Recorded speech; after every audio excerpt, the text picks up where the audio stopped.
성도 여러분을 축복합니다. 오늘은 세례교육 네 번째 시간입니다. 오늘은 교회란 무엇인가에 대한 하나님의 말씀을 나누고자 합니다.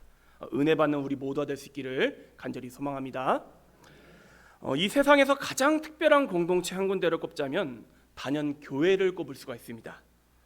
왜냐하면 교회는 우리 사람이 세운 공동체가 아니라 주님께서 친히 세우신 공동체이기 때문입니다. 오늘 본문 18절을 보십시오. 이렇게 말씀하시죠. 내가 이 반석 위에 내 교회를 세우리니 음부의 권세가 이기지 못하리라. 누구의 교회라고요? 내 교회, 즉 예수님의 교회라는 것입니다. 그렇기 때문에 교회의 주인은 예수님이십니다.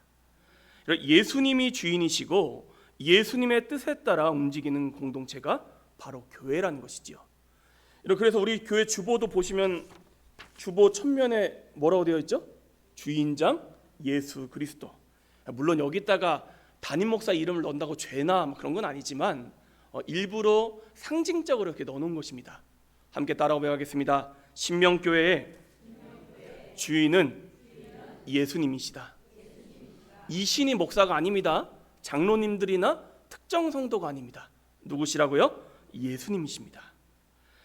사람들이 교회에 대해서 하는 큰 오해 중에 하나가 건물을 교회라고 착각하는 것입니다. 그런데 교회는 건물이 아니죠. 교회는 공동체입니다.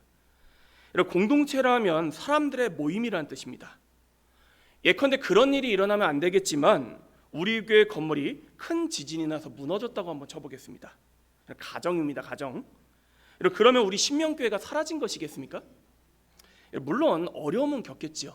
하지만 건물은 무너졌을지라도 성도들이 남아있으면 교회는 여전히 살아있다는 것이지요.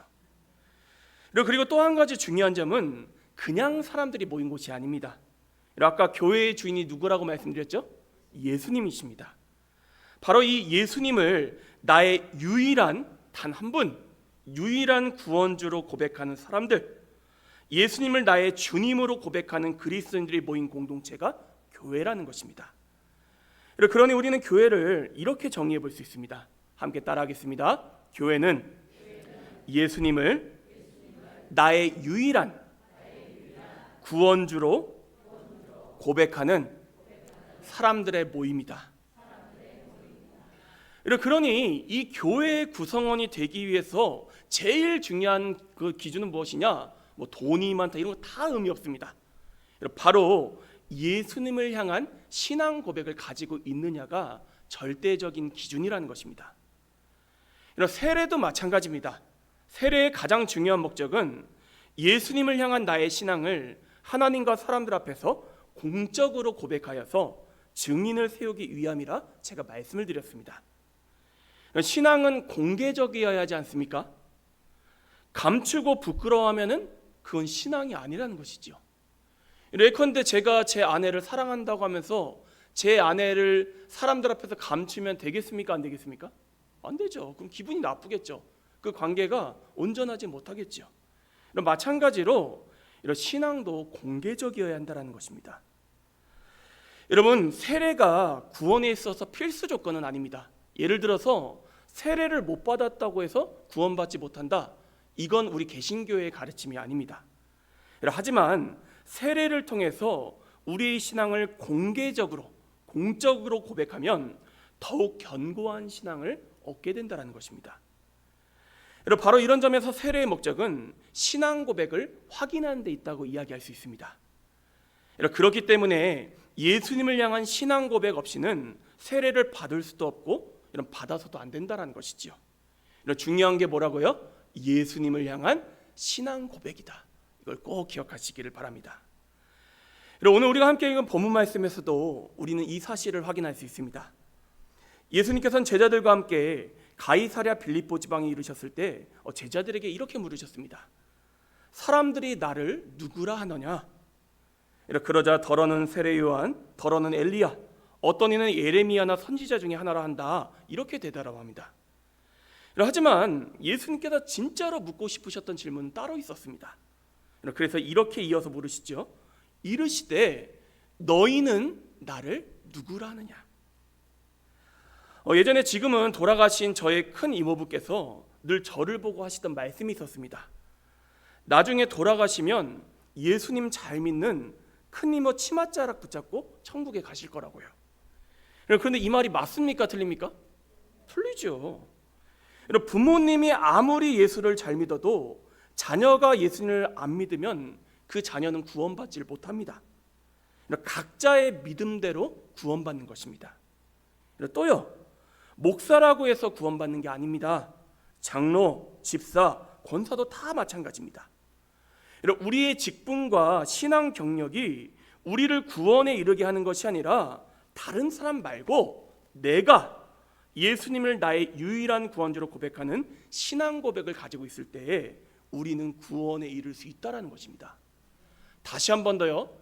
우리가 구원받기 위해서는 뭐가 필요하다고요? 내가 예수님을 유일한 구원주로 고백할 수 있어야 합니다. 그러니 저는 이 시간 말씀을 듣고 계시는 우리 모든 성도님들께 당부를 드립니다. 각자의 믿음으로 서시기를 축복합니다. 나의 신앙으로 서시기를 축복합니다. 예수님께서 정말로 듣고 싶은 대답은 다른 사람들이 생각하고 고백하는 그 예수님이 아니라 여러분은 예수님을 어떻게 고백하고 있느냐, 그 대답을 듣길 원하신다는 것이지요. 늘 주님의 질문에 답을 할 수 있는 준비가 되어 있는 우리 모두가 될 수 있기를 간절히 축복합니다. 다시 말씀으로 돌아와 예수님께서 그렇다면 너희는 나를 누구라 하느냐 물으시자 시몬 베드로가 나서서 이렇게 대답을 합니다. 우리 함께 16절 말씀 다시 한번 읽어볼까요? 한번 16절 띄워주실 수 있나요? 큰 목소리로 같이 한번 읽어보겠습니다. 시작. 시몬 베드로가 대답하여 이르되 주는 그리스도시요 살아계신 하나님의 아들이시니이다. 아멘. 예수님이 누구시라고요? 주, 즉 나의 주인이시다. 그리고 그리스도라는 고백은 기름을 부음받은 자, 즉 하나님께서 우리를 위해 특별히 세워주신 구원주시라는 고백이 담겨 있습니다. 살아계신 하나님의 아들이라는 고백도 마찬가지입니다. 한마디로 예수님이 누구시라고요? 우리를 구원하실 수 있는 구원주시다. 베드로는 지금 고백을 하고 있는 것입니다. 바로 이 고백이 핵심입니다. 예수님이 나의 누구시라고요? 유일한 구원주시다. 함께 다시 한번 따라해 보겠습니다. 예수님은 나의 유일한 구원주이시다. 이 사실을 인정하고 고백하는 게 기독교 신앙입니다. 어떤 사람들은 말합니다. 예수님은 위대한 스승이셨다. 윤리 선생이자 성인이셨다. 다 좋습니다. 틀린 말이 아닙니다. 그런데 이건요, 신앙 고백은 아닙니다. 왜냐하면 신앙의 목적은 죄와 죽음의 문제를 해결하고 구원받는 것이기 때문입니다. 위대한 스승은 이 세상에 참 많이 있습니다. 뛰어난 윤리 선생, 성인들도 많이 있습니다. 하지만 우리를 죄와 죽음에서 구원하실 수 있는 분은 오직 누구뿐이시라고요? 예수님 한 분뿐이시다. 이 사실을 믿는 게 바로 신앙 고백이며 베드로는 지금 이 믿음을 고백하고 있는 것입니다. 예수님께서는 이러한 베드로의 고백을 들으시고 이렇게 말씀하십니다. 바요나 시몬아, 내가 복이 있도다. 너는 베드로라. 내가 이 반석 위에 내 교회를 세우리니 음부의 권세가 이기지 못하리라. 예수님께서 당신의 교회를 어디 위에 세우시겠다고 말씀하셨습니까? 이 반석 위에. 뭐라고요? 이 반석 위에. 그렇다면 우리는 여기서 생각해 봐야 합니다. 이 반석은 무엇을 가리키는 것일까요? 먼저 천주교, 성당 다 아시죠? 천주교에서는 이 반석을 베드로라는 사람 그 자체를 가리킨다고 생각합니다. 실제로 베드로라는 이름의 뜻이 반석이기도 합니다. 그래서 예수님께서 베드로라는 특별한 사람에게 특별한 지위를 부여하셨고, 그리고 이 지위에 교회가 세워졌다 생각하여서 교황제도라는 것을 만들어냈습니다. 교황이란 말 다 들어보셨죠? 그래서 베드로는 결국 죽었지만 베드로가 받았던 그 특별한 지위를 물려받은 사람이 또다시 같은 역할을 하고, 이런 역할을 감당하는 사람이 교황이 되어 교회의 기초가 된다는 것입니다. 그래서 천주교에서는요, 교회가 성립하려면요, 교황과 같은 주교 혹은 사제, 특별한 사람들이 반드시 필요합니다. 여러분, 근데 질문 드려보겠습니다. 목사가 없습니다. 교회입니까? 아닙니까? 만약에 모여있는 성도님들께서 목사가 아니라 할지라도 여러분이 주님을 향한 온전한 신앙 고백을 가지고 있다면 교회입니까? 아닙니까? 이해되셨죠? 근데 천주교에서는 그렇게 보질 않습니다. 사제가 반드시 필요합니다. 그러니까 우리랑 신앙의 체계가 다르다라는 거예요. 우리가 속한 개신교에서는요, 이 반석을 두 가지 의미로 해석을 합니다. 먼저는 베드로라는 특별한 삶을 가리킨다기보다 베드로가 했던 신앙 고백 위에 교회를 세웠다라고 해석을 합니다. 뭐 위에 교회가 세워졌다고요? 신앙 고백. 그리고 신앙 고백의 궁극적인 대상이 결국 예수님이시기 때문에 이 반성은 동시에 누구를 가리킬까요? 예수님을 가리키는 것입니다.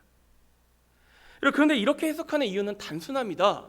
이 말씀만이 아니라 다른 성경 곳곳에서 그렇게 증거하고 있기 때문입니다. 우리 개신교에서는 신앙의 절대적인 기준이 뭐예요? 성경책입니다. 먼저 고린도전서 3장 11절 말씀을 제가 읽어드리겠습니다. 잘 들어보시기 바랍니다. 이 닦아둔 것 외에 능히 다른 터를 닦아둘 자가 없으니 이 터는 곧 예수 그리스도시라. 우리의 터가 누구시라고요? 예수 그리스도. 또 에베소서 2장 20절 말씀입니다. 너희는 사도들과 선지자들의 터 위에 세우심을 입은 자라. 그리스도 예수께서 친히 모퉁이 돌이 되셨느니라. 마지막으로 베드로전서 2장 4절 말씀입니다. 베드로 사도가 이야기한 거예요. 사람에게는 버림받았으나 하나님께는 택하심을 입은 보배로운 산돌이신 예수께 나아가. 아니, 베드로가 직접 예수님께서 살아있는 돌, 즉 교회의 주춧돌이라고 고백을 하고 있습니다. 그러니 교회는 반석이신 예수 그리스도를 고백하는 신앙 고백 위에 세워진 것입니다. 이런 교회를 교회되게 하는 것은 돈이 아닙니다. 목사와 같은 직분이 아닙니다. 대단한 건물이 아닙니다. 오직 예수님을 올바르게 고백하는 신앙 고백이라는 것이죠. 함께 따라하겠습니다. 교회는 예수님을 향한 신앙 고백 위에 세워졌다. 교회는 예수님을 나의 유일한 구원주로 고백하는 이들의 공동체이다. 예수님을 구원주로 고백해야 되는데 어떤 구원주라고요? 유일한, 단 한 분. 이런 예수님 외에 다른 구원의 길이 있습니까? 없습니까? 없습니다. 이걸 인정하는 게 기독교 신앙이라는 거예요. 이런 교회의 정체성을 잘 기억하시고 무엇보다 여러분의 신앙 고백을 잘 세워가시기를 간절히 축복합니다. 특히 세례 받으시는 분들께 강조를 드립니다. 예수님을 믿으셔야 합니다. 이 신앙 고백이 있어야 세례 받으시는 의미가 있다라는 거예요. 목사님, 저는 아직 아는 게 많지 않은데요. 괜찮습니다. 인정하는 게 믿음이라는 거예요. 내가 100% 아직 그 말씀을 다 이해하지 못한다 할지라도 하나님의 말씀이라 하셨으니 주님께서 나의 유일한 구원주라고 인정하는 게 믿음이라는 것입니다. 그러니까 이번에 우리가 문답 때 제일 중요한 건 이것을 인정하시겠느냐, 이 부분을 확인할 거예요. 그러니까 우리 세례 받으시는 분들께서는 이러한 신앙 고백 부분을 잘 준비하고 생각해 오시기를 바랍니다. 말씀을 좀 더 나누기로 하는데 예수님께서는 승천하시기 전 사도행전 1장 8절에서 우리에게 이렇게 말씀하셨습니다. 제가 읽어드리겠습니다.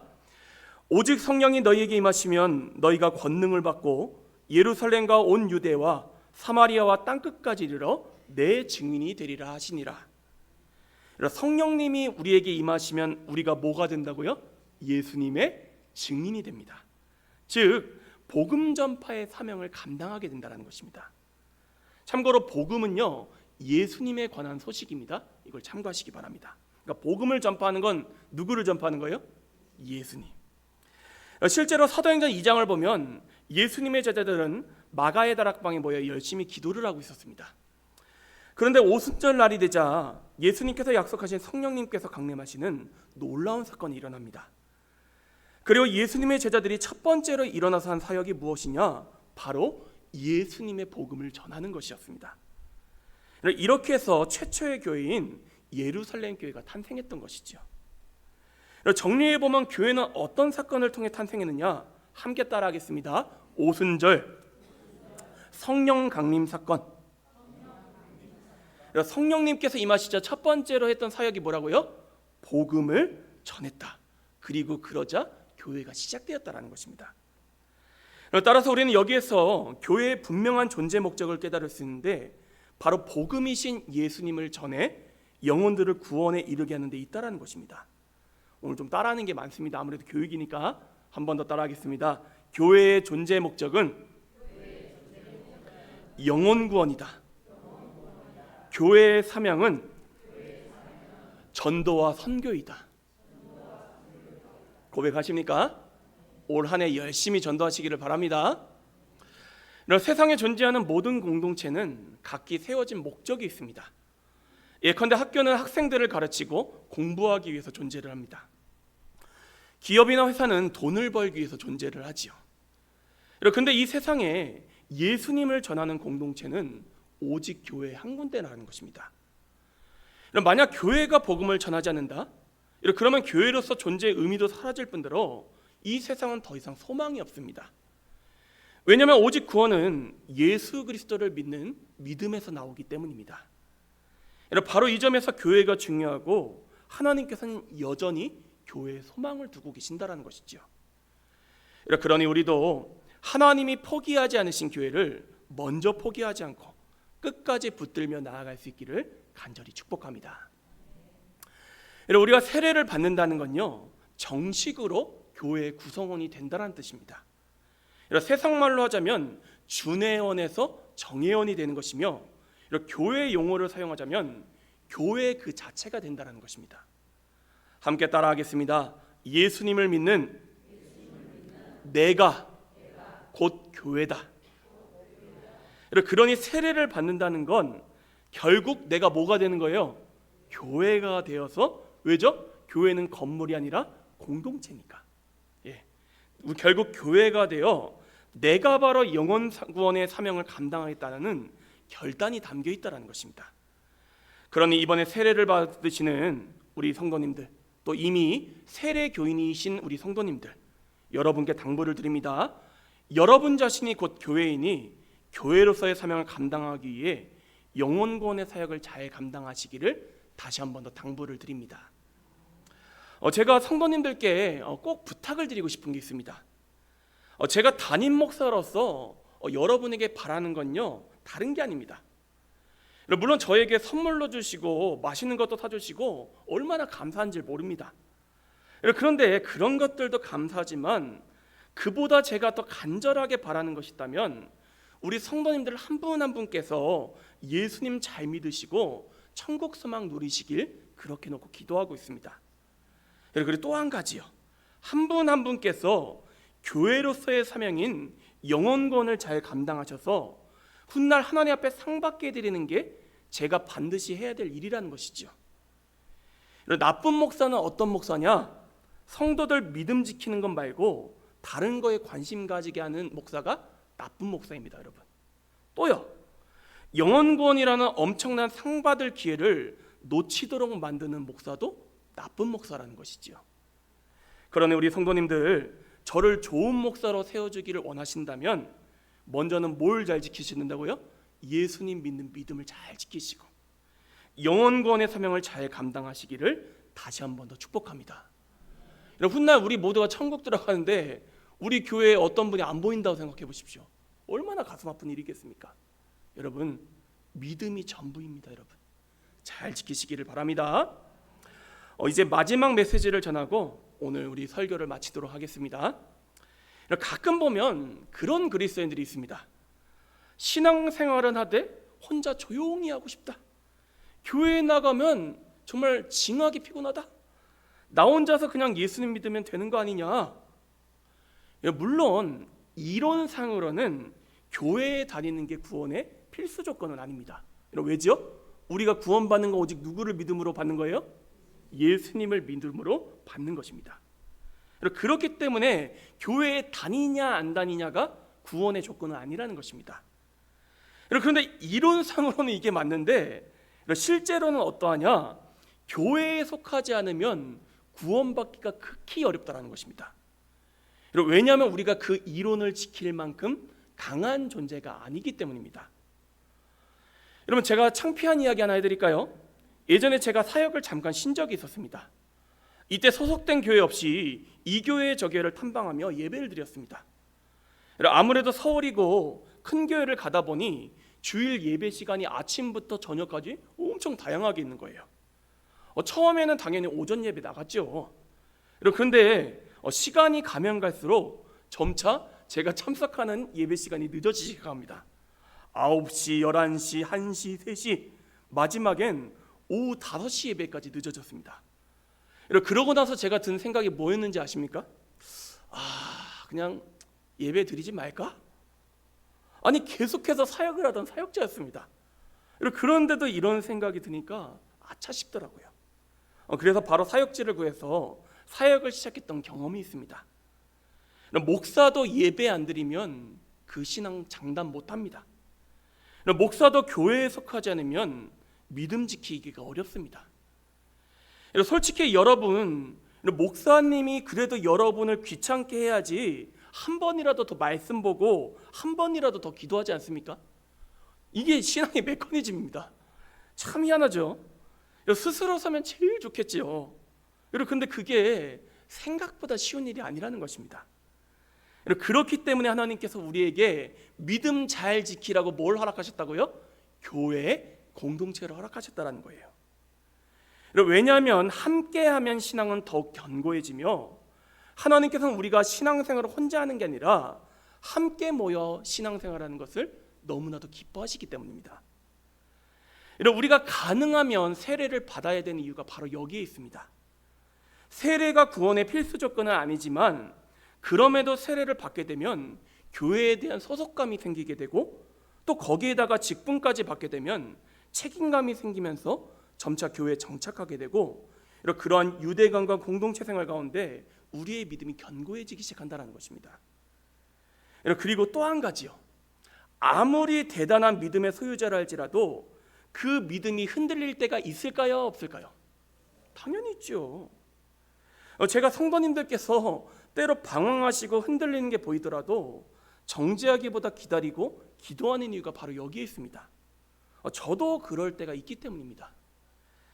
신앙이라는 건요, 어떤 순간이라기보다 하나의 과정이기 때문에 높낮이가 있다는 것입니다. 그런데 만약 혼자 있을 때 이렇게 신앙이 흔들린다?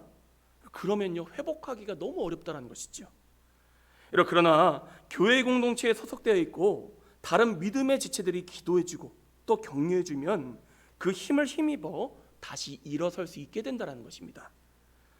그러니 사랑하는 성도 여러분, 그리고 이제 세례를 받으시려 하는 우리 귀한 성도님들, 우리가 속해 있는 신명교회를 귀하게 여기시고 주구나 사나 내 교회다, 하나님께서 나의 믿음을 지켜주시기 허락하신 복된 도움의 손길이다 고백하시며 열심을 내어 교회로 모이시기를 간절히 축복합니다. 함께 예배하면서 신앙의 교제를 누리시기를 간절히 축복합니다. 일단 자주 모이셔야 믿음이 생깁니다. 여러분, 혼자서는 절대로 믿음 지키기가 어렵습니다. 우리의 믿음이 언제 성장할까요? 가랑비에 옷 젖듯이 예배에 나와서 하나님 말씀 들을 때에 우리의 믿음이 자라난다는 거예요. 그런데 1년에 말씀 듣는 횟수가 손에 꼽아요. 이러면 여러분, 마치 이런 겁니다. 넓은 밭에다 씨앗 몇 알 뿌려놓고 수확물을 갖다가 잔뜩 얻기를 원하는 것과 똑같다라는 거예요. 그래서는 안 됩니다. 어떻게 해야지요? 물량공세. 일단 말씀을 많이 들으셔야 돼요. 그러려면 어디 나오셔야 된다? 예배에 나오셔야 된다. 여러분, 우리 성도님들 성경 읽으면서 스스로 잘 이해가 되시던가요? 생각보다 어렵습니다. 설교는 어떤 시간이냐? 성경을 풀어주는 시간입니다. 이신이의 이야기를 하는 시간이 아니라고요. 그렇기 때문에 예배로 열심히 모이시고 교회로 나오셔야 된다는 것입니다. 히브리서 10장 25절 말씀을 나누겠습니다. 모이기를 패하는 어떤 사람들의 습관과 같이 하지 말고 오직 권하여 그날이 가까움을 볼수록 더욱 그리하자. 아멘이십니까? 이런 모이기를 패하는 어떤 사람들과 같이 되지 않는 저와 여러분 모두가 될 수 있기를 간절히 축복합니다. 힘써 모이는 우리 모두가 될 수 있기를 간절히 축복합니다. 이제 주신 말씀을 정리하도록 하겠습니다. 이런 교회의 주인은 사람이 아니라 예수님이십니다. 그리고 이 예수님을 유일한 구원주로 믿는 믿음을 가진 사람들의 공동체가 바로 교회라는 것이죠. 이런 교회는 사람 위에 혹은 다른 세상 어떤 것 위에 세워진 것이 아니라 예수 그리스도라는 반석 위에 세워져 있으며 또한 이 예수님을 믿는 신앙 고백 위에 세워져 있다는 것입니다. 그리고 교회의 가장 중요한 사명은 영혼을 구원하는 전도와 선교이며 우리가 교회의 일원이 된다는 것은 이 영혼 구원의 사역을 함께 감당하겠다는 결단이 담겨 있는 것입니다. 그럼 마지막으로 우리가 교회로 죽으나 사나 열심히 모여야 되는 이유는 그래야만 우리의 신앙을 견고히 지킬 수 있기 때문입니다. 이러한 말씀의 가르침을 마음에 잘 새기시고 우리 신명교회를 사랑하시고 교회에 속하길 기뻐하시고 교회로서의 사명을 잘 감당하는 우리 모두가 될 수 있기를 간절히 축복합니다. 우리 옆에 있는 분들에게 이렇게 고백하겠습니다. 교회가 됩시다. 예수님 잘 믿읍시다. 그런 우리가 될 수 있기를 축복합니다. 우리 문제만 좀 풀어보고 마칠까요? 우리 주보 뒷면 보시면 문제가 있습니다. 자, 4과 1번 교회는 무엇이 세워져 있고 그래서 어떻게 정의할 수 있죠? 두 가지를 말씀드렸어요. 첫 번째는 누구시다? 예수님이시다. 두 번째는요, 예수님을 믿는 신앙 고백이에요. 그렇죠? 자, 그래서 교회를 어떻게 정의할 수 있죠? 예수님을 나의 유일한 구원주로 믿는 사람들의 공동체가 바로 교회입니다. 자, 2번 질문 제가 읽어볼게요. 교회는 어떤 사건을 통해 시작되었습니까? 오순절 성령 강림 사건. 3번 우리가 교회로 열심히 모여야 되는 이유는 무엇이죠? 서로 격려하여서 믿음을 견고히 지키기 위해서입니다. 혼자 신앙생활이 가능합니까? 불가능합니까? 이론상으로는 가능할지라도 실제로는 불가능하다. 주변에 교회 안 다니는 분들 보십시오. 다니다가 안 다니는 분들 믿음 잘 지키고 계신가? 여러분 어렵습니다. 꼭 기억하시기 바랍니다. 4번 교회의 가장 중요한 사명은 무엇이죠? 전도, 선교, 영혼 구원이다. 이걸 꼭 기억하시기를 간절히 바랍니다. 함께 기도하도록 하겠습니다.